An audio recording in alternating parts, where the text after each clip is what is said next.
A civil lawsuit filed against Garth Brooks yesterday in California makes multiple serious allegations against the singer. For decades, the world believed they knew the real Garth Brooks.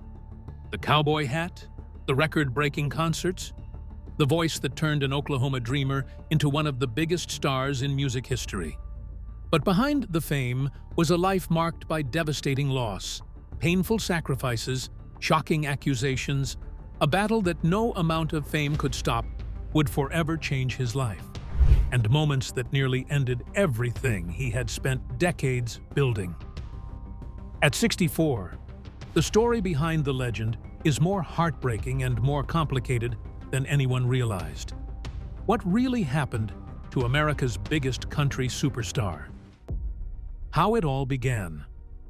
Troy Garth Brooks was born on February 7, 1962, in Tulsa, Oklahoma, and grew up as the youngest of 6 children in Yukon, Oklahoma. Mother Colleen Carroll had once recorded for Capitol Records and performed on television during the 1950s, while father Troy Raymond Brooks worked as a draftsman in the oil industry and taught young Garth the very first guitar chords at home. Family talent nights filled the household growing up, with music sitting right alongside a fierce work ethic passed down from 2 very different parents. One parent believed in dreaming big and encouraged every creative impulse without hesitation, while the other insisted that big dreams required serious, disciplined effort, a balance that shaped an entire future career in ways that became obvious only decades later. Sports came first during the high school years, with standout performances in baseball, football, and track. A track and field scholarship led to Oklahoma State University, where training in the javelin throw eventually gave way to something unexpected: regular performances in local clubs alongside college roommate Ty England, performances that revealed a genuine gift for connecting with a crowd. Banjo and guitar had already become familiar instruments by that point, learned right at the kitchen table years earlier during those family talent nights. A degree in advertising followed in 1984. A practical choice that honored the influence of a father who valued steady work over any kind of risky artistic gamble. But the pull toward music never faded, and the road to Nashville was already calling louder than any classroom or office job ever could. The first trip to Nashville in 1985 ended in humiliation. Overwhelmed by rejection, the young performer packed up and drove back to Oklahoma after only 23 hours. A defeat that stung deeply, did not extinguish the dream. Marriage to college girlfriend Sandy Mall followed in 1986, along with continued performances on the local circuit, while waiting for the right moment to try again. That moment arrived in 1987, when a permanent move to Nashville finally stuck for good. Every major label passed at first, but persistence eventually paid off at a songwriter showcase inside the legendary Bluebird Cafe in 1988, a tiny venue that had already launched several country careers before that fateful night. A Capitol Records executive named Lynn Schultz happened to be in the audience that night, originally there to scout a completely different performer who never even showed up. A signed record deal followed almost immediately afterward. The self-titled debut album arrived in April of 1989, blending traditional country with arena rock energy nobody had heard before. That first record produced an early #1 hit called "If Tomorrow Never Comes" and reached #2 on the Billboard Top Country Albums chart. The second album, No Fences, changed everything in 1990, spending 23 weeks at #1 and introducing the anthem "Friends in Low Places" to the entire world. Theatrical, high-energy stage shows followed soon after, complete with wireless headsets, dramatic entrances, and a level of showmanship that turned ordinary country concerts into full-blown rock spectacles. The music video for The Thunder Rolls was pulled from both major country music channels for graphic content depicting domestic violence, a ban that only fueled public curiosity and pushed the song even higher up the charts. Album sales eventually climbed past 200 million units, making this the best-selling solo artist in the history of the United States. 2 Grammy Awards and 17 American Music Awards followed over the years, along with a record 7 wins for Country Music Association Entertainer of the Year, a total no other performer has ever matched. The marriage that changed everything. The meeting between Brooks and Sandy Moll happened at the Tumbleweed Ballroom in Stillwater, Oklahoma, of all places, during a fight inside the restroom that left Moll with a fist stuck in a wood panel while working as a bouncer at the venue. It was a strange beginning, but it led to something real that neither person expected walking into that night. Moll was grounded, smart, and refreshingly unimpressed by big ambitions, seeing a real person rather than a future star. Moll even earned songwriting credits on 2 early tracks, including I Have Got a Good Thing Going and the later hit That Summer, proving a genuine creative partnership existed long before any of the fame arrived. The wedding took place on May 24, 1986, right before the permanent move to Nashville began in earnest. 3 daughters followed over the next decade: Taylor Mayne Pearl in 1992, August Anna in 1994, and Allie Colleen in 1996. Fatherhood became a defining source of joy, even as touring schedules made ordinary family life almost impossible to maintain at the same time. Brooks has often described those 3 girls as the single greatest accomplishment of an entire lifetime, far outweighing any award or record certification. Between 1989 and 1993, up to 300 days a year were spent away from home on the road. Moll was left managing school drop-offs, doctor appointments, and sleepless nights almost entirely alone, while a husband performed in front of screaming crowds thousands of miles away. What looked like the happiest years of his career were quietly becoming the hardest years of his personal life. The collapse of the first marriage. Sandy Moll later explained in a 2019 documentary that a husband who came home from tour felt like a complete stranger. The person who left for the road was simply not the same person who walked back through the front door, and the emotional distance between 2 people who once shared everything kept growing wider with every passing tour. Weeks away turned into months, and every homecoming seemed to bring another award show or industry event demanding attention instead of family time. The constant agitation of millions of fans, combined with non-stop attention pulling in every direction, created a deep emotional and physical wedge that grew wider with every single tour cycle. Years later, Brooks openly admitted to not realizing just how difficult that isolation had been for Moll, having been swept up completely in the momentum of fame. A formal divorce filing came in Tennessee in November of 2000, citing irreconcilable differences after a lengthy separation. Speaking with Billboard at the time, Brooks explained that both sides had mutually agreed on the split and were focused entirely on shielding the children from unnecessary pain during the transition. The final settlement, made official on December 17, 2001, awarded Moll a reported $125 million, one of the most expensive celebrity divorces ever recorded at that point in history. Despite the painful ending, an unusually structured co-parenting arrangement kept both parents deeply involved, alternating custody every single day at 7 in the morning and 6 in the evening without fail for over a decade. That consistency gave 3 daughters a stable childhood despite a very public and very expensive split between 2 parents who had once built an entire life together from nothing. Mother Colleen Carroll passed away from cancer on August 6, 1999. The same woman who had first inspired an entire music career from childhood onward by singing around the house and encouraging every ounce of natural talent. The loss was so devastating that it directly triggered a full retirement announcement from music, made official at a press conference inside a Nashville arena on October 26, 2000.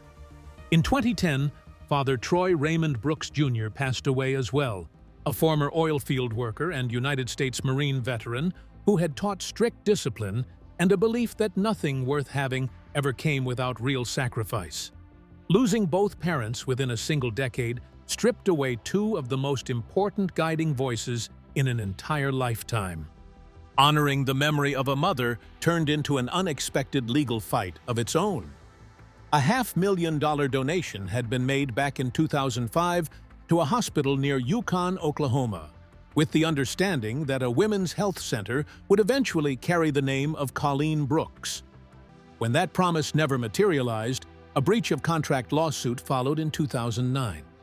A Rogers County jury ultimately sided completely with Brooks in early 2012, ordering the hospital to return the original donation and pay an additional $500,000 in punitive damages.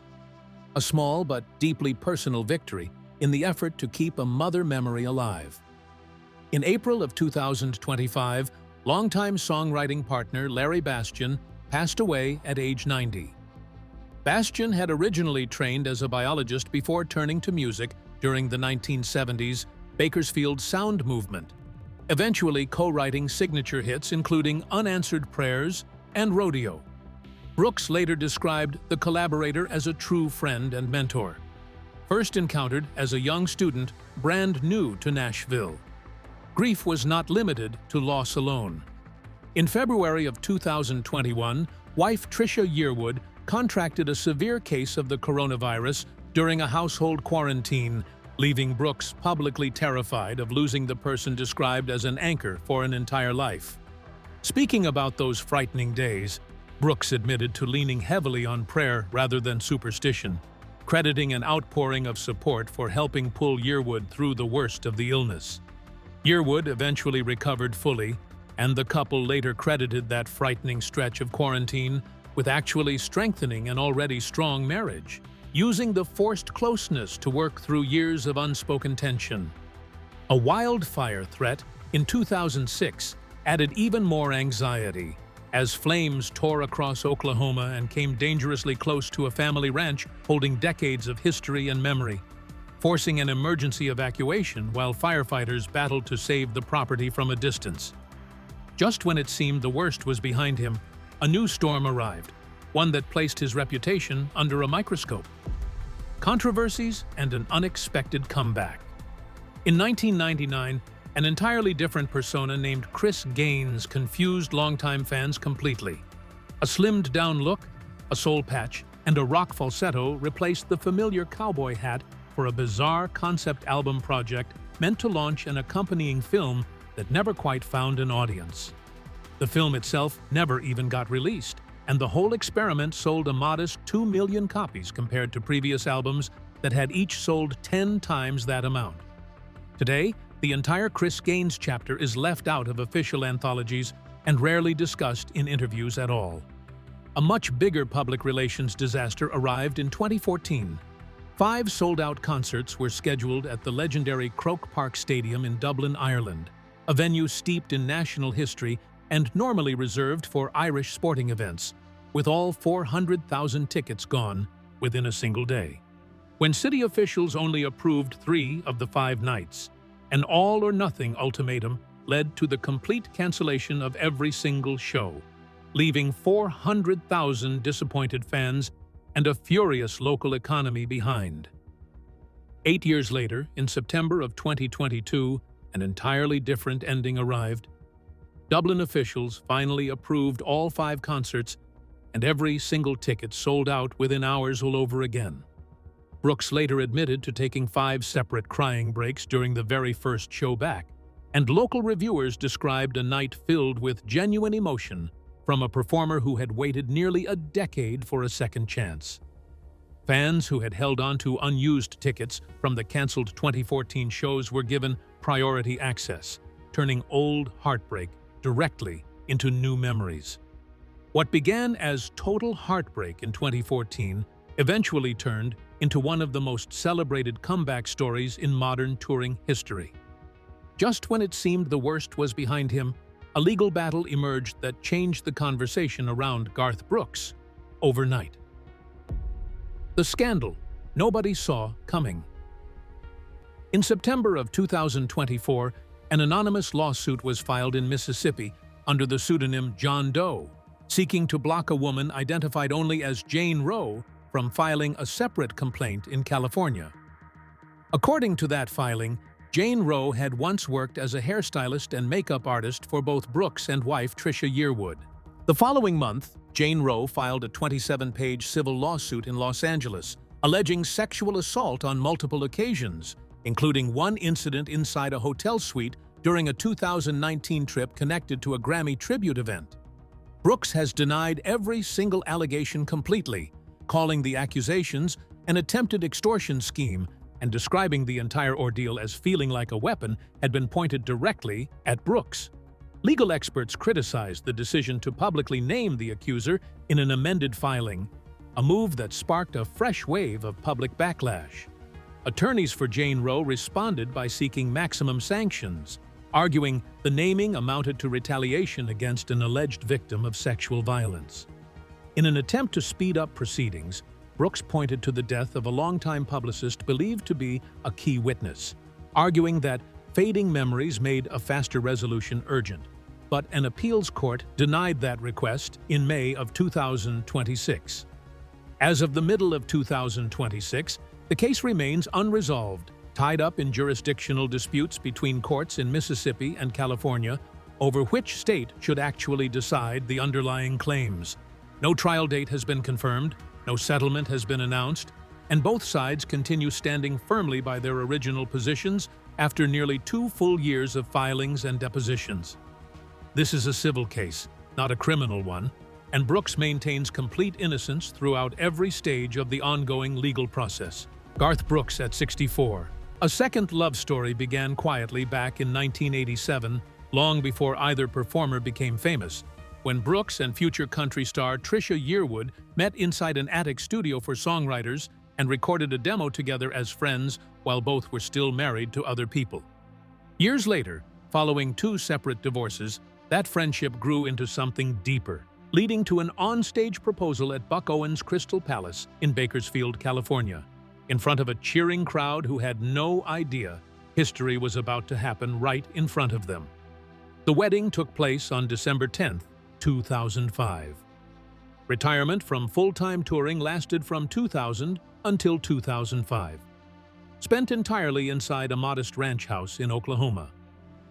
School drop-offs, packed lunches, and youth sports practices replaced sold-out stadiums completely, a trade Brooks has called one of the greatest gifts of an entire life, rather than any kind of sacrifice at all. The return to full-time performing eventually produced a stadium tour drawing an average of 95,000 fans per city across a cumulative audience near 3 million people, following an earlier arena tour with Trisha Yearwood that sold more than 6 million tickets across 3.5 years on the road. A Las Vegas residency at the Coliseum inside Caesar's Palace sold 99% of every available ticket across 72 individual shows completed in early 2025. A Kennedy Center honor and the Library of Congress Gershwin Prize for Popular Song later joined a growing collection of lifetime achievement recognitions. Recent years brought remarkable new milestones despite the ongoing legal cloud hanging overhead. In March of 2026, the Recording Industry Association of America officially confirmed a 10th Diamond certified album, an achievement no other recording artist in history has ever reached, earning the brand new Artist of a Lifetime award at that ceremony. Sold-out stadium shows in Milwaukee during June of 2026 were followed by a long-awaited return to British soil, headlining Hyde Park in London on June 27th, marking a first United Kingdom performance in nearly 3 decades. Ongoing pre-trial proceedings continue creating real stress behind the scenes, according to people close to the situation, even as public performances keep drawing massive, adoring crowds night after night.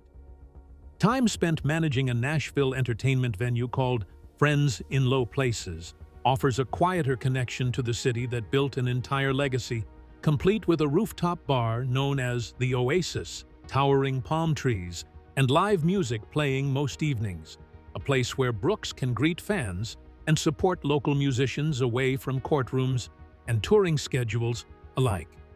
At 64 years old, the story is far from any kind of fairy tale ending, but through devastating losses, public humiliation, an expensive divorce, and a legal battle still playing out in real time, one thing has remained constant: an absolute refusal to stop standing, singing, and moving forward.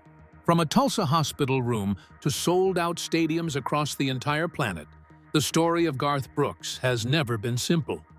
What do you think the future holds for a legend still fighting for a legacy built over decades? Drop a comment down below, hit that like button, and subscribe for more real stories behind the biggest names in music.